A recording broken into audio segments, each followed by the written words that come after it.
Conundrum 2014 red blend out of California, brought to us by none other than the Wagner family, who brings us some very highly acclaimed wines out of California. Most notably, of course, is going to be Caymus, but also Belgloss series wines with the Meiomi, and the higher levels of that.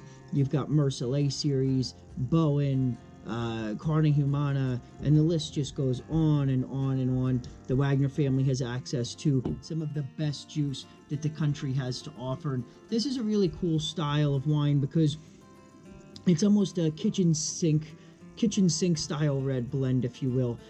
Joe Wagner, the grandson, who's currently the winemaker at Caymus, puts this wine together in memory of his grandfather and his father. His grandfather, he talks about, used to sit at the kitchen table and he would blend different wines together to see how they would play off of one another once they were together in a glass. And he fancied himself a little bit of a rule breaker, so he oftentimes blended together wines that you didn't see together, and just in an effort to do something and explore a ground that was kind of groundbreaking, nobody else had really done before.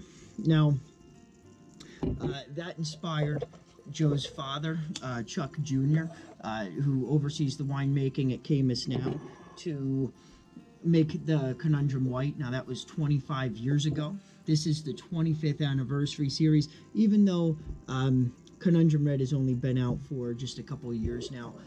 You're going to see, while they don't disclose the type of wine that's in here, you know that they have access to juice all over California.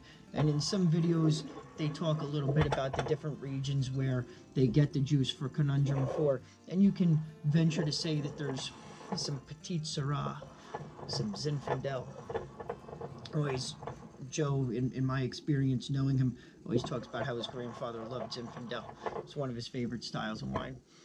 And of course, you know, there's going to be a little bit of Cabernet in there, just because it's the Wagner family. You know they're going to put some Cabernet in there.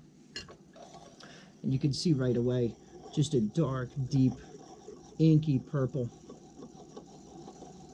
And that's going to be from your Petite Syrah. Right away on the nose, you get a nice spice.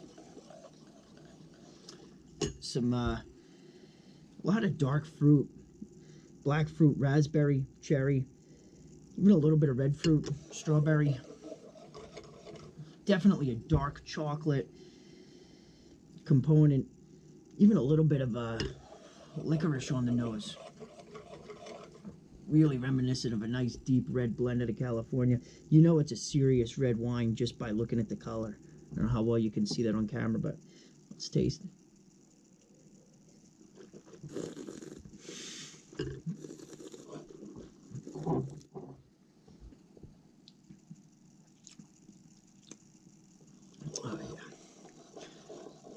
So the nose on the wine is definitely mirrored into the flavor.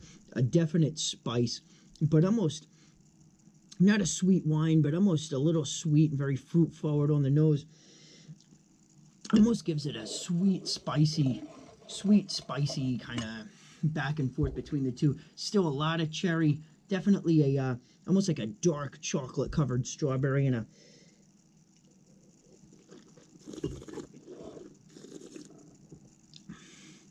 want to say a sassafras flavor on the back end. It's not something I see a lot in wine.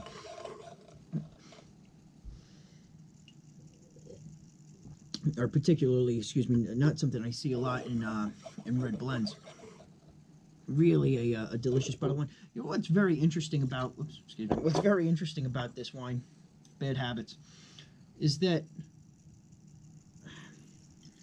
you could have this with a big steak, a nice hearty meal, spicy meats, cheeses. Spicy meal go very well. But what Joe Wagner goes for with this is that you can also just have it with some nice lighter cheeses. You could even put it in a picnic basket and serve it with a slight chill. It's really perfect for every time of year, every style of meal that you might have it with. And I mean, at a price point that it's really just hard to beat. So enjoy.